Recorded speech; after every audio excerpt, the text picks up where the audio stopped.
तो बख्तियार हॉस्पिटल ने ये 25 साल जो हमारे समाप्त हुए हैं, इसके उपलक्ष्य में एक विशेष प्रकार का आयोजित किया डिपार्टमेंट, इसका नाम है इंटीग्रेटेड मेडिसिन, जहाँ पर 5 प्रकार के स्पेशलिस्ट जो हैं, lifestyle counsellor, homeopath, dietitian, Ayurveda और मॉडर्न मेडिसिन, इसको ज्वाइन करते हुए प्रत्येक पेशेंट को हर एक फील्ड का बेनिफिट मिले, उसके लिए हम लोग जो हैं एक पेशेंट को मिलकर सब लोग ट्रीट कर रहे हैं। इसमें क्रॉनिक बीमारी के लिए हम विशेष लाभ देख रहे हैं। पेशेंट की संतुष्टि बड़ी हो जाती है क्योंकि उसकी दवाई कम हो जाती है, और मेन बात है कि उसका रूट कॉज जो बीमारी का है, जो अब तक वो जानता नहीं है, उसको पहुंच जाते हैं।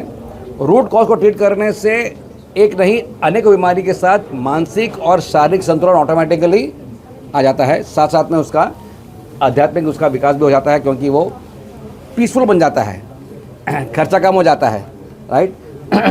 तो ये हम निवेदन करते हैं कि लोग इस प्रकार का फ़ायदा ज़रूर लें। बख्तियार हॉस्पिटल के जो डिपार्टमेंट बना है, we welcome everybody to come. So ये 25 ईयर्स का हमारी जो है कह सकते हैं कि 25 साल से हम सेवा तो कर ही रहे हैं बख्तियार हॉस्पिटल समाज की। ये एक विशेष उपहार हॉस्पिटल जो है वो समाज को प्रदान करना चाहता है। Thank you very much. Sir, ये जो आपका इंटीग्रेटेड मेडिसिन का जो ट्रीटमेंट होगा, इसमें कितने लोगों की टीम होगी और वो तरीका क्या होगा इलाज का? इसमें हमारे बेसिक कोर जो बोलते हैं कोर ग्रुप है, कोर ग्रुप 5 डॉक्टरों का है। वैसे बहुत सारे समर्थक लोग हैं, डॉक्टर जो हैं जो सपोर्ट करते हैं, जैसे कार्डियोलॉजिस्ट हैं, न्यूरोलॉजिस्ट हैं, दे आर सपोर्टिंग स्ट्रांगली कि ये रिपोर्ट अच्छा है। लेकिन जो हमारी कोर टीम है वो 5 डॉक्टरों की है। So we are working together in this way. Sir fees की भी जानकारी देंगे जरा, दर्शकों तक पहुंचे इस फीस की जानकारी। Bakhtiyar hospital is known for being very economical, affordable, right. तो यहाँ पर पैसे कमाने का कोई प्रकार का हेतु नहीं है, लेकिन 5 डॉक्टर साथ में हैं तो पौधे की फ़ायदी है। सिर्फ फर्स्ट कंसल्टेशन जो है वो 2000 रुपीज़ का है, और फॉलोअप जो 1 महीने के बाद होगा 1200 रुपये उसका है, और फिर 6 महीने के बाद उसको रिन्यू करते हैं पेपर सर, को। किस तरीके के पेशेंट इंटीग्रेटेड मेडिसिन के लिए या उसके इलाज के अब लिए तक जो संपर्क है कर सकते हैं? अब तक जो है हम लोग ने देखा है तो स्ट्रोक के पेशेंट्स हैं, पैरालिसिस के पेशेंट ने देखे हैं, पार्किंसन बीमारी जो कंपवात बोलते हैं ना उसके पेशेंट हैं, हार्ट की बीमारी जिसमें हार्ट ब्लॉकेजेस जो बोलते हैं एथेरोस्क्लेरोसिस वो देखे हैं, जो हार्मोनल इम्बैलेंस होता है वो देखे हैं, राइट। सो इस हम देखते हैं कि ये या एलर्जीज, क्रॉनिक एलर्जीज को हम भी ट्रीटमेंट कर रहे हैं। सो ये और ये जो बोलते हैं वात है ना, संधिवात, राइट, ये बड़ा कॉमन बीमारी है जो, तो बहुत कुछ बीमारियां जो मॉडर्न मेडिसिन ट्रीटमेंट करने के बावजूद कुछ अटक जाता है, आगे प्रोग्रेस नहीं होता है, वो लोग ऐसे जो लोग जो हैं वहाँ पर हमारे पास आते हैं। हॉस्पिटल का नाम बड़ा है, 5 डॉक्टर की टीम है, तो पेशेंट आने से डरेगा? नहीं, ऐसा नहीं है। वैसे जब हमारा अनुभव है, जब लोग वो जब देखते हैं कि सब लोग बैठे हैं तो उसका आत्मविश्वास बढ़ता है, ऐसा हमारा अनुभव है। डरता नहीं है वो। देसी की ये जो हैं ये 5 लोग, अगर एक जन मेरी चिंता कर रहा है और 5 लोग मेरी चिंता कर रहे हैं तो मेरी चिंता तो कम हो गई ना, क्योंकि 5 लोग मेरी चिंता को उठा लिए हैं। So they are in fact they are much more happier. Sir, एक छोटा सा क्लियर करिए, 5 डॉक्टर की टीम देखने के लिए पेशेंट देखेगी, क्या 5 डॉक्टर अलग अलग मेडिसिन लिखते हैं या 5 मिलकर के एक लिखते हैं? हाँ, पेशेंट को हम लोग या तो उस समय ही एडवाइस दे देते हैं या तो फिर नेक्स्ट टाइम बुलाते हैं आफ्टर 1 वीक, और 1 वीक के दौरान हम लोग डिस्कशन करके हैं एक कॉमन जो है सबकी सम्मति, सबकी एग्रीमेंट भी हो जाती है, तो उस हम प्रिस्क्रिप्शन जनरेट करते हैं। 5 जन अलग मेरा लिखेगा, वो अपना लिखेगा, ऐसा नहीं होता है। कॉमन प्रिस्क्रिप्शन बनता है, इसमें आहार विहार औषधि पेशेंट को दिया जाता है। सर, एक पेशेंट को कितना समय लगता है? कम से कम आधा घंटे से 45 मिनट्स हमको पेशेंट को देते हैं हम लोग। क्या इस बात का ध्यान रखा गया है कि महंगाई के आज के इस दौर में इलाज कम खर्चीला हो, इस बात पर आप लोगों ने फोकस किए? हाँ, क्योंकि क्या होता है जिसमें क्योंकि आहार विहार का बात आ जाता है तो आहार विहार तो निःशुल्क है, खाना तो हम लोग खाते ही हैं, तो सुधार करके खाइए।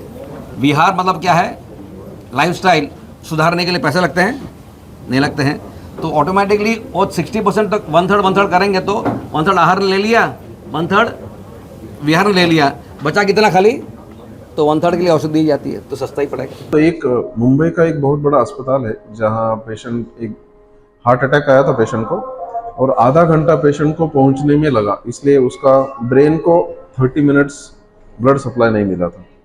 तो जिसके कारण पेशेंट का ब्रेन डेड हो गया। और जनरली 6 मिनट से ज़्यादा यदि ऑक्सीजन नहीं मिलता है तो ब्रेन सेल्स इरिवर्सिबली डैमेज हो जाती है, मतलब वो सेल्स फिर से जनरेट नहीं होती, जिसके कारण पेशेंट वेजिटेटिव कंडीशन में, मतलब पूरा पैरालाइज हो गया पेशेंट।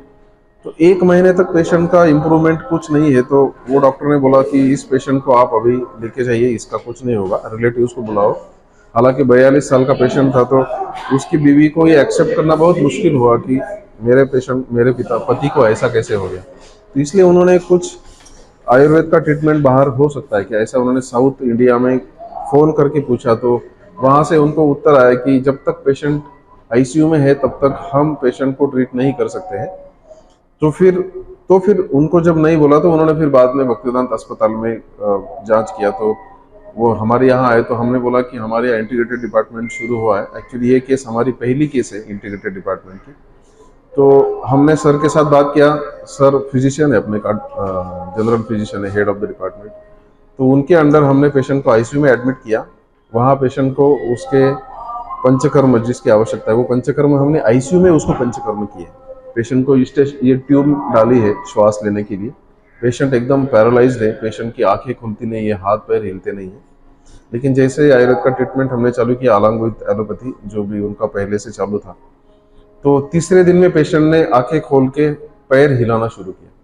तो ऐसा पेशेंट को हमने 1 महीना हॉस्पिटल में, बाद में फिर 5 महीने उसको, यहाँ राजस्थान का पेशेंट था तो बाहर एक फ्लैट लेके उसको वहाँ हम हर महीने में जाके उसको पंचकर्म और दवाइयाँ देते थे। एलोपैथी की तरफ से भी एक आईसीयू स्पेशलिस्ट वहाँ जाते थे, पेशेंट को देखते थे। बाद में फिर पेशेंट को 6 महीने के बाद पेशेंट आज ऐसी कंडीशन में है। अभी 1 साल हो गया एक्चुअली। 6 महीने के बाद हमने पेशेंट को घर भेजा राजस्थान। तो पेशेंट नेक होल्डिंग अभी कर रहा है, खुद का आंखें खोलता है, कान से सुनाई देता है। अभी पेशेंट खुद समोसा खा रहा है, जो पैरालाइज था, जिसको मतलब बताया गया था कि अभी 1-1.5 महीने के बाद पेशेंट हो सकता है पेशेंट जिंदा भी ना रहे। लेकिन 1 साल के बाद जब हमने एमआरआई रिपीट किया तो उसमें आश्चर्यकारक तरीके से ऐसा रिपोर्ट आया कि जो भी उसकी इस्चेमिक चेंजेस थी, मतलब जो ऑक्सीजन नहीं मिलने से जो ब्रेन सेल्स मर गई थी, वो complete resolution of ischaemic changes, जो अशक की चीज़ है कि ब्रेन सेल्स कभी रीजनरेट होती है। 1 साल के बाद अपने आयुर्वेद और ये दवाइयों से पेशेंट की जो सेल्स मरी हुई थी वो फिर से रीजनरेट हुई है। मतलब this is like very big thing. ये है। तो ऐसा हम यहाँ ये भी नहीं बताना चाहते कि सभी केसेस जो भी अनसक्सेसफुल आएगी तो हम लोग उसको एकदम ही चमत्कारी रूप से ठीक करेंगे। लेकिन ये चमत्कार हमें दिखता है कि साथ में आके जब हम पेशेंट को ठीक करने की कोशिश करते हैं तो डेफिनेटली हमारे लिमिटेशन से भी बाहर हम उसको मदद कर सकते हैं। सर, पेशेंट यहाँ फिट करना चाहे तो उनको क्या टाइमिंग है, किस तरह से आप लोग मिलते हैं? मंगलवार और गुरुवार के दिन अभी 2-2 घंटे का ओपीडी होता है। दोपहर को 2:30 बजे से 4:30 बजे तक होता है। और उसका एक कोऑर्डिनेटर है जहां हमें अपॉइंटमेंट लेना पड़ता है और उस अपॉइंटमेंट के अनुसार फिर पेशेंट आता है, उसका एग्जामिनेशन होकर फिर पेशेंट को ट्रीटमेंट दिया जाता है।